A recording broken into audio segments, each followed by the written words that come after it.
Dans l'ombre d'un mari ou d'un père, étouffés par le patriarcat socialement, les agricultrices sont longtemps restées invisibles. Et le chemin de leur émancipation a été long, très long. Voilà ce que vient de nous rappeler à l'instant ce documentaire, au point qu'il y a seulement qu'une douzaine d'années que les femmes ont obtenu un traitement égalitaire avec leur mari ou conjoint agriculteur. Pourquoi un tel chemin semé d'embûches et quelle place occupent au juste les femmes aujourd'hui dans le monde agricole?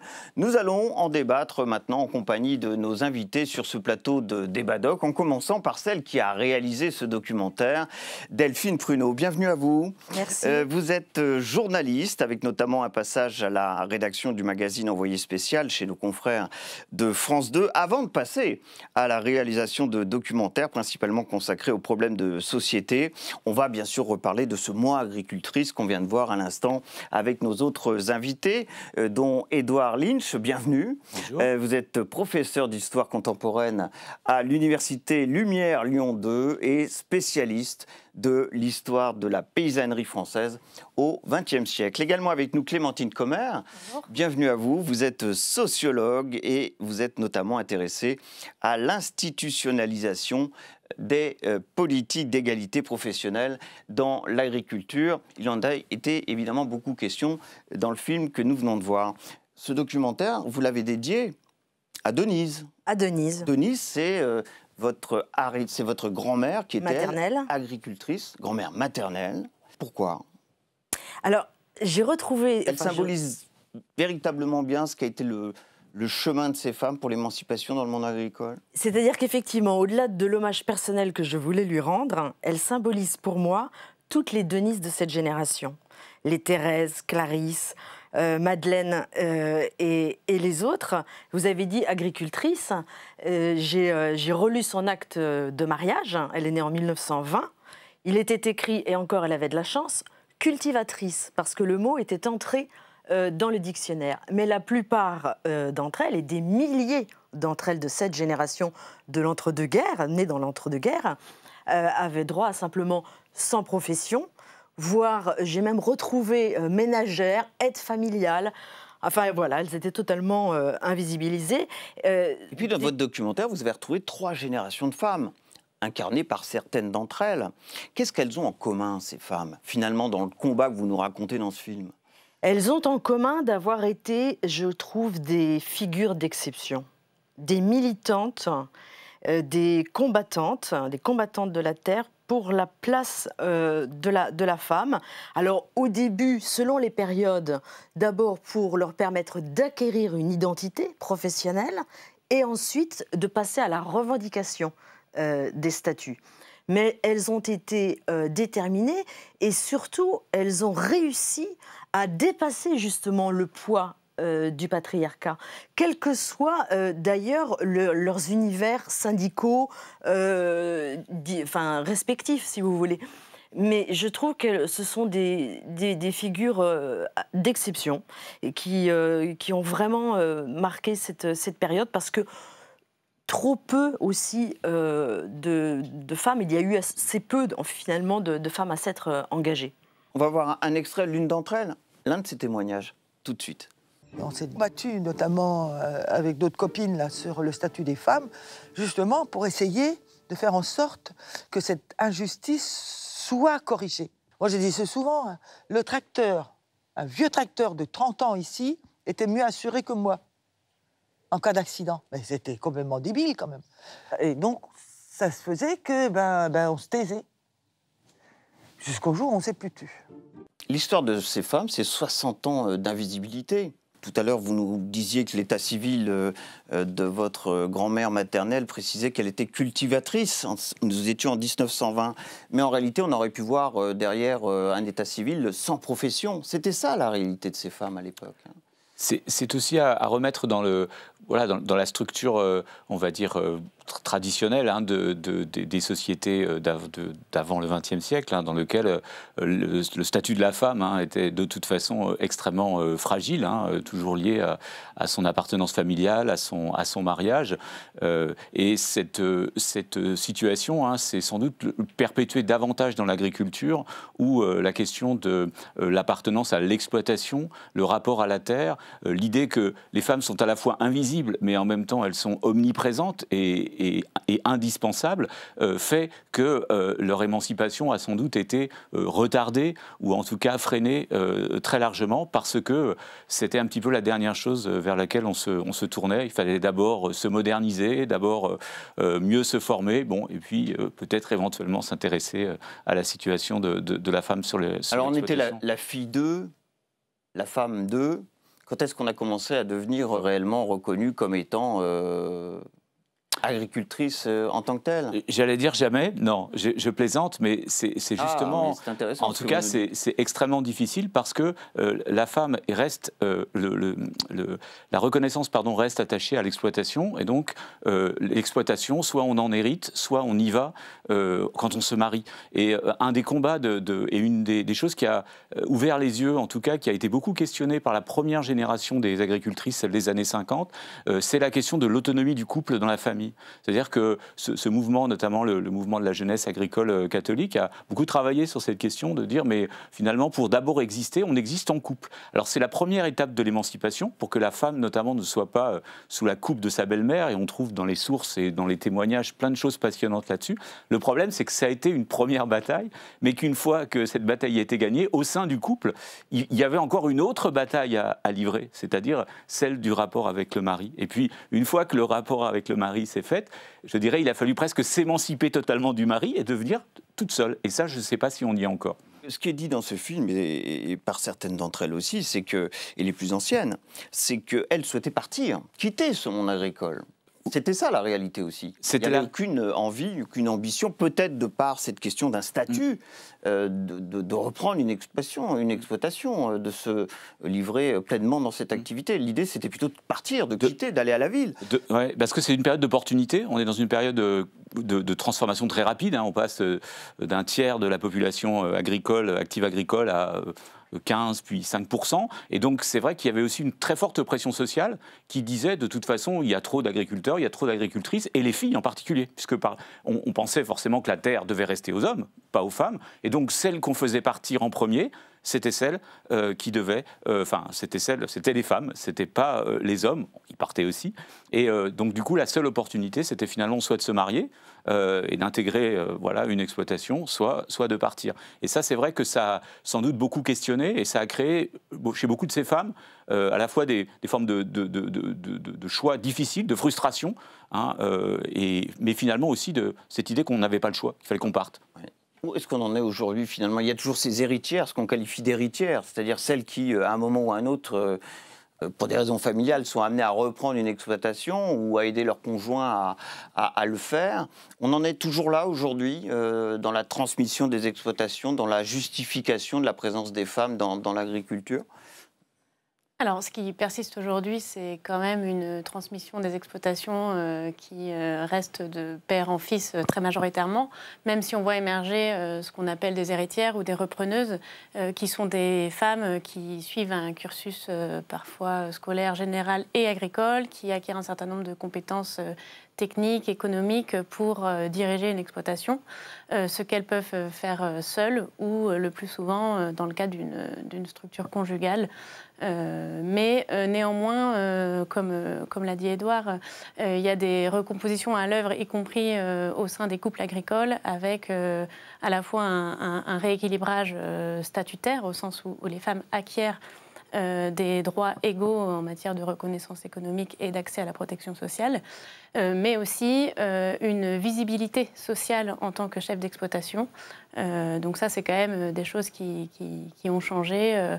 Et puis, on a aussi des femmes qui s'installent et qui ne sont pas issues du milieu agricole et qui, de fait, ont une moindre socialisation aussi on va dire, au registre conventionnel des rapports de genre en agriculture, et qui, de fait, vont réinterroger les pratiques de travail, vont changer les habitudes, que ce soit en termes d'ergonomie ou du point de vue de l'endurance physique. Elles vont essayer de remettre ces normes en cause. Aussi une forte amplitude du travail qui, du coup, empiète sur la sphère privée. C'est des choses qu'elles vont mettre en discussion, et ça va aboutir à des changements notables du point de vue de l'organisation du travail. On va voir un deuxième extrait hein, du film qui concerne la tradition et le patriarcat. J'ai reçu chez moi des fois des groupes de filles qui étaient en formation agricole. Et c'était le formateur qui me demandait de leur parler du statut. Et quand je disais aux filles, mais la cotisation que votre mari va payer, c'est que dalle, c'est 2 000 € par an. Et vous croyez qu'il regarde à 2 000 € quand il achète un tracteur? Oh ben quand même, ça fait des sous. Mais j'ai dit, mais vous êtes au courant du prix du matériel? C'est le poids de la tradition et du patriarcat, oui, bien sûr.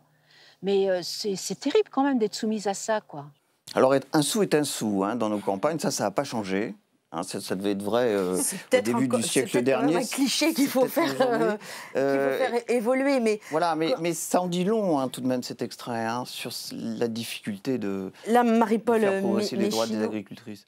Marie-Paul Méchineau parle des années 80, absolument, en l'occurrence. Mais quand je disais tout à l'heure... Et des cotisations retraite, hein, de mémoire. Hein, c'est-à-dire qu'il y a eu une loi où, effectivement, pour que l'épouse devienne coexploitante, il fallait cotiser. Eh oui. Et effectivement, certaines n'y ont pas eu accès, soit pour des questions de revenus, parce que les revenus étaient quand même modestes dans les familles, mais aussi parce que certains maris préféraient investir cet argent-là, effectivement, dans le matériel agricole, dans la modernisation du matériel existant. En période de pleine modernisation, de productivisme, etc. Donc il fallait investir absolument. Mais je voulais juste revenir sur une chose, parce que je me suis peut-être mal exprimée tout à l'heure quand je disais que trop peu se sont engagés. En fait, la plupart d'entre elles, qui sont pour moi vraiment des figures de proue, hein, sur plusieurs générations, m'ont dit finalement, si on devait tirer un bilan de toute cette histoire, nous n'avons pas été assez nombreuses. Cela veut dire, je pense, que certaines ne se sont pas autorisées, en fait, à revendiquer. Quand elles allaient manifester, et on le voit dans le documentaire où nous avons retrouvé, en fait, des archives, parce que les femmes étaient dans des manifestations aux côtés des hommes, mais elles défendaient plutôt leur rôle d'épouse, de mère de famille, défendant les revenus de la famille, l'avenir de leurs enfants, plutôt que de vouloir s'attribuer, ou en tout cas de revendiquer un statut pour elles-mêmes. Et c'est à partir, en fait, effectivement, de cette époque charnière des années 80, où certaines vont commencer à travers à travers les syndicats. Alors justement, c'est la question que je vous posais. C'est l'engagement dans les syndicats professionnels qui commence à faire infuser ces revendications des femmes agricultrices. C'est essentiellement l'engagement dans le syndicalisme professionnel. C'est un peu le sentiment qu'on a en voyant le documentaire, parce que beaucoup d'entre elles, dans ce film, ont fait partie de ces syndicats, et c'est par ce biais qu'elles ont réussi à faire avancer la cause. Alors en tout cas, oui, effectivement, si on revient sur ces années charnières des années 80. Même des années 70, hein, où il y avait un syndicat dont est issue d'ailleurs donc Anne-Marie Crollet en Bretagne. Absolument. C'est aujourd'hui le syndicat des jeunes agriculteurs, et qui à l'époque s'appelait le Centre national des jeunes agriculteurs, et qui avait donné de la place aux femmes, mais elles étaient encore assez peu nombreuses à accéder à des postes de responsabilité. Donc effectivement, il y a eu la filière syndicale. La FNSEA, qui est née donc juste après-guerre, a lancé une commission féminine. Et qui, pour la première fois de son histoire, a une femme à sa tête depuis quelques années. Depuis 2017. Oui. Mais si vous voulez, les commissions féminines de la FNSEA ont démarré en 1954-55. Et alors là, en revanche, elles ont vraiment essuyé les plâtres. Hein, parce que il fallait être syndicaliste et féministe à la fois pour rentrer dans ces syndicats professionnels ou... Non, elles ne se revendiquaient pas féministes du tout. Non, tout à fait. On était vraiment dans une lutte, d'émancipation par rapport à ces cadres dominants d'une société entre guillemets traditionnelle. Donc, effectivement, il n'y avait pas vraiment d'espace autre que le syndicalisme. Alors, à l'amorçage de la première génération, j'ai parlé tout à l'heure de la jeunesse agricole catholique, qui n'était pas un syndicat, hein, qui était une association catholique dans les mouvements de l'Action catholique, mais qui a ensuite assez largement essaimé vers le syndicalisme agricole, et notamment vers les les premières générations du CNJA.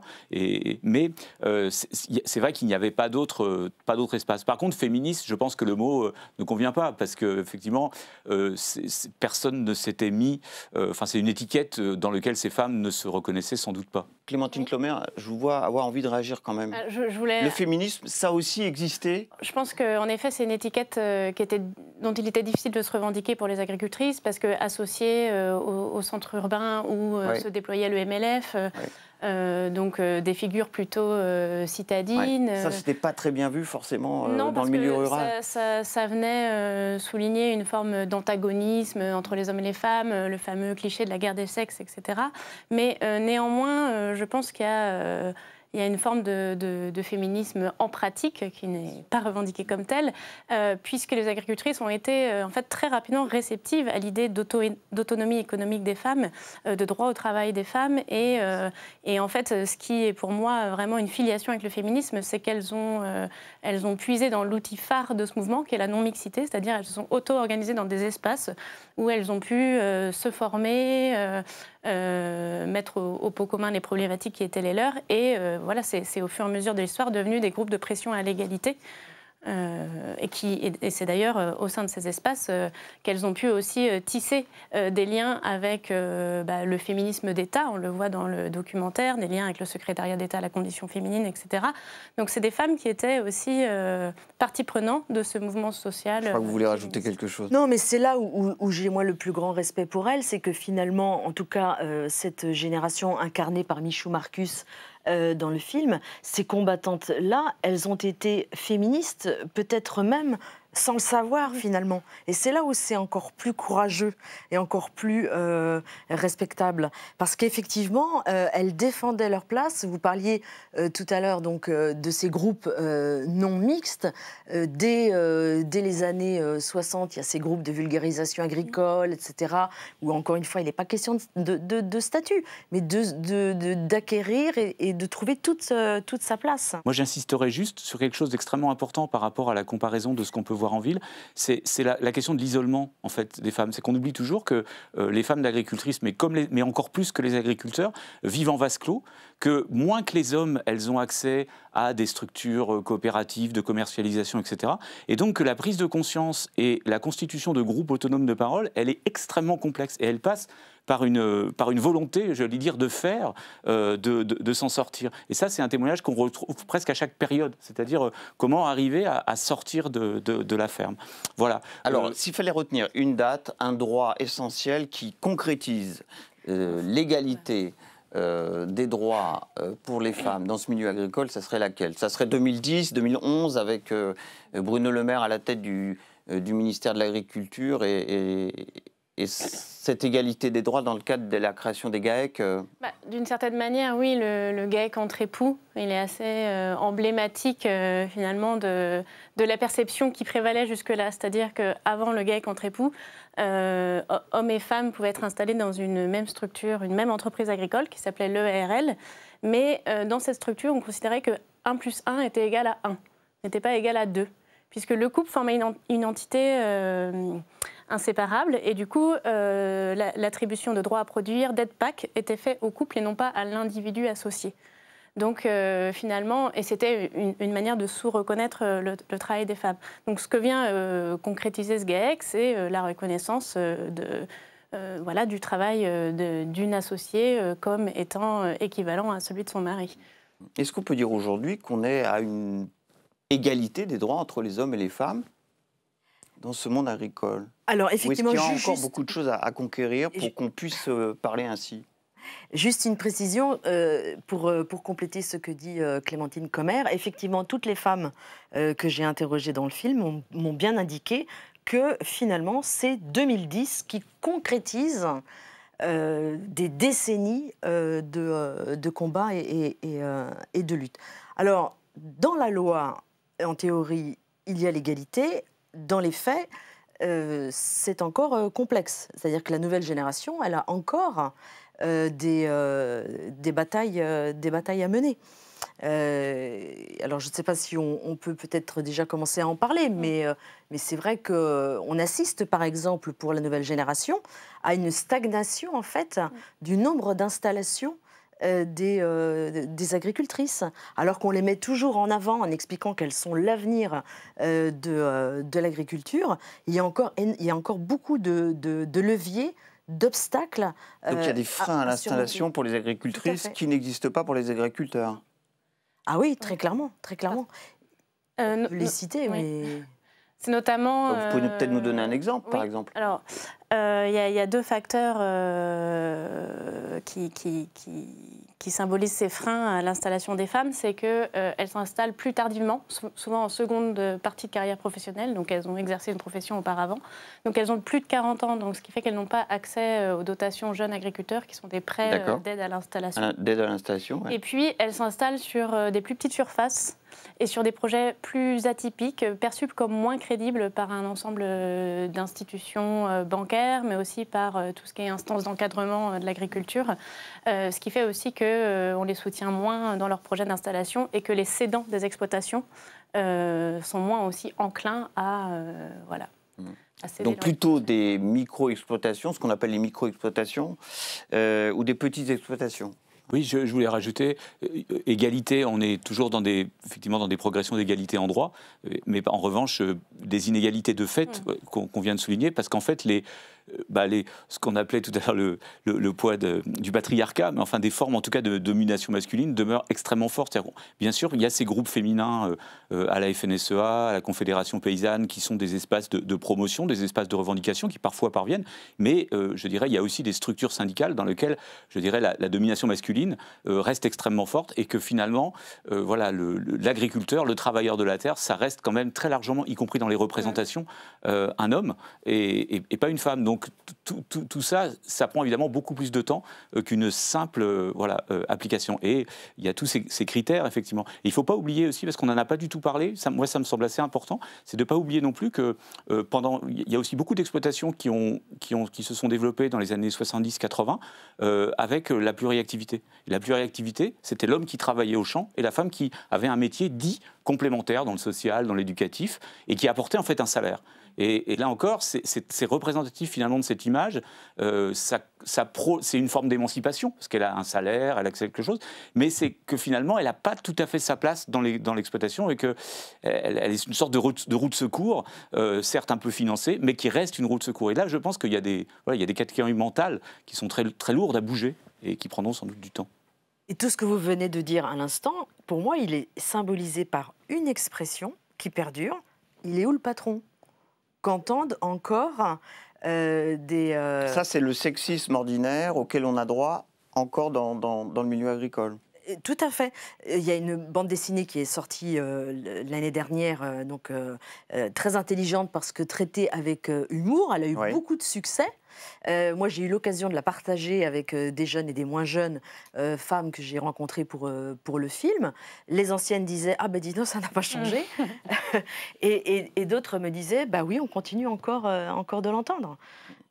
Christiane Lambert elle-même l'avait entendu dans les années 90 quand elle s'était installée avec son mari. Donc c'est pour dire qu'il y a encore une sorte de sexisme latent, ordinaire, ambiant qui se poursuit. J'ai quelques chiffres concernant les femmes dans le monde agricole, vous me corrigez, évidemment, sous votre contrôle. Chaque année, sur les 13 000 nouveaux agriculteurs français, 37% sont des femmes.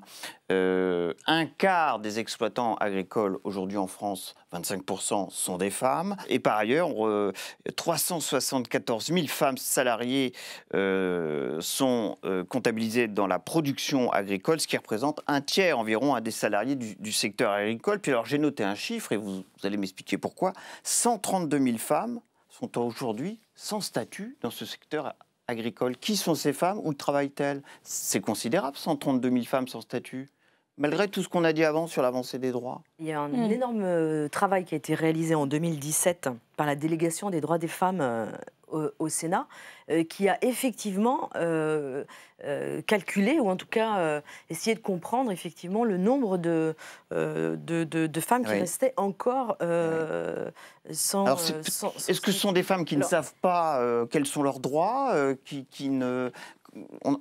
J'avoue que je cherchais une explication à ce chiffre. C'est vraiment une zone grise. C'est une zone grise. Je pense que c'est très révélateur aussi de comment on conçoit l'exploitation conjugale. C'est-à-dire que dans un premier temps, on a par exemple le mari qui est déjà installé, voilà, et puis la conjointe qui procède à une reconversion professionnelle et dans un premier temps qui va passer par une forme de travail non rémunéré, d'aide finalement pour se faire la main ou en attendant que la belle-mère parte en retraite et qu'elle puisse prendre sa place statutairement sur l'exploitation.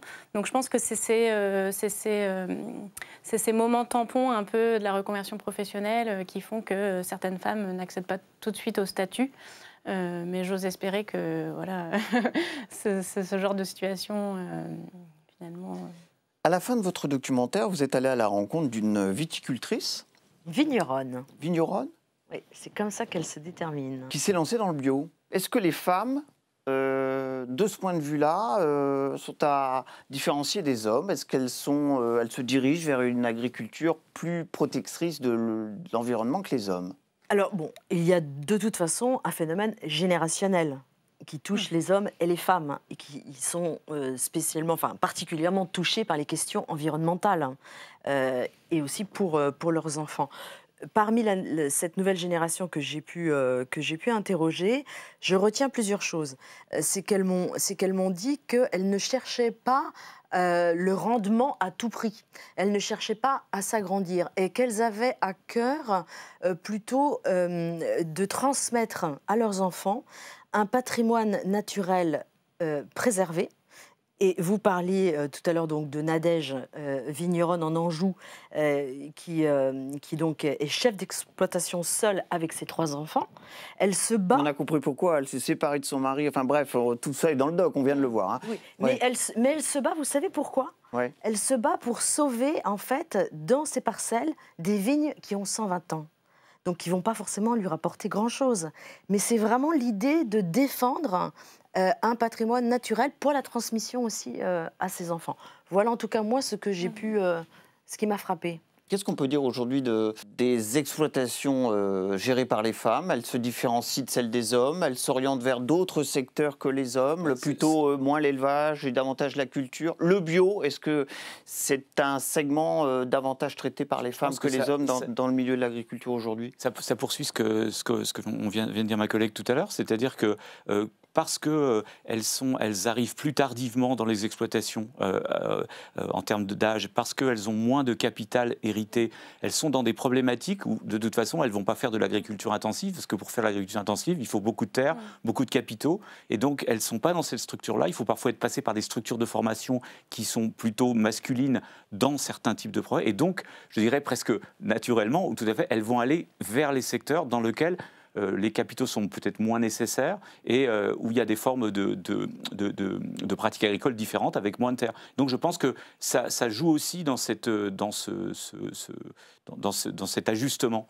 Voilà. Après, c'est difficile, quand on a le nez sur les événements, de pouvoir dire si effectivement elles jouent un rôle plus important que les hommes. Je pense que les garçons aussi sont... Mais je dirais ils sont davantage pris, en fait, en tout cas ceux qui sont dans le milieu, ils sont pris dans un héritage qui est encore un héritage centré autour du machinisme, autour du productivisme, autour d'une culture professionnelle très forte que les femmes n'ont pas nécessairement. La preuve, parce qu'on ne leur a pas donné de culture professionnelle, donc elles n'ont pas pu l'intégrer. Vous voulez rajouter quelque chose? En tout cas, oui, statistiquement parlant, Oui. c'est vérifié qu'elles sont plus sur des exploitations certifiées en bio, mais aussi qu'elles ont des démarches d'ouverture de l'exploitation sur des ateliers de diversification, que ce soit de la vente directe ou de l'accueil de public. Et je pense que c'est aussi en lien avec la conception qu'elles ont de la profession, qu'elles essayent de désectoriser d'une certaine manière, c'est-à-dire, voilà, l'agriculture pour elles, c'est une manière de faire un lien avec le territoire environnant, c'est une manière de poser la question de la qualité de l'alimentation, c'est aussi bien vivre sur son territoire et donc la qualité des relations sociales. Et la ferme devient un prétexte aussi pour nourrir ça. Et je pense que ça, oui, c'est des choses qu'elles apportent, mais aussi du fait de leur parcours différent de celui des héritiers. Voilà, elles sont socialement passées par d'autres... Il nous reste une minute. J'avais une autre question à vous poser. On regarde un petit peu ces femmes aujourd'hui venues des villes qui décident de s'installer au champ. Hein, je caricature un petit peu, c'est-à-dire ces citadines qui décident de se lancer dans l'agriculture. Est-ce que ça, c'est un phénomène significatif ou c'est vraiment mineur? Est-ce que ça compte aujourd'hui parmi les agricultrices qui travaillent au champ, ces femmes venues de les villes? Oui, bien sûr, ça compte. Et Un phénomène qui aujourd'hui est sensible? Ah oui, je pense. Enfin, vous allez peut-être Ouais. me contredire, mais je ne pense pas. En tout cas, Ça dépend des secteurs de production. exactement, c'est vrai. En c'est élevage, on va rester sur un modèle plus classique en termes de structure familiale et conjugale. Après, on a des productions, par exemple les petits ruminants, l'ovin, le caprin, ou les plantes médicinales et aromatiques, etc. Et le maraîchage. Le maraîchage, où là, on va avoir plus massivement des femmes qui s'installent seules comme chefs d'exploitation. Bien, ça sera le mot de la fin. Non, vous voulez rajouter une dernière Je voulais chose? juste quand même vous dire, parce qu'en France, aujourd'hui, la nouvelle génération, il n'y a jamais eu autant de groupements de femmes. Elles sont solidaires, combatives, elles relaient sur les réseaux sociaux. Il y a une vraie, je trouve, sororité aujourd'hui. Voilà. Et j'imagine que Elle en dehors de existait Denise, déjà, votre grand-mère, vous leur dédiez d'une certaine manière ce film que vous C'est nous leur avez film. proposé dans cette émission. C'est leur film. C'est leur film. Voilà, on finira là-dessus. Merci à toutes les trois, à tous les trois, pardon. Non, mais ça va. C'est une mixité sur ce plateau. C'est la sororité. D'avoir participé à ce débat doc. Grand merci pour ce film que vous venez de dédier à l'instant à toutes ces femmes qui s'engagent aujourd'hui toujours dans ce même combat que vous nous avez raconté dans ce documentaire. Vos réactions, ça sera sur #débatdoc, sur Twitter, bien entendu. Merci aussi à Selma Sali, qui, comme à l'accoutumée, m'a aidé à préparer cette émission. Prochain rendez-vous, ça sera tout simplement à la même place, à la même heure, avec toujours son documentaire et son débat. À très bientôt.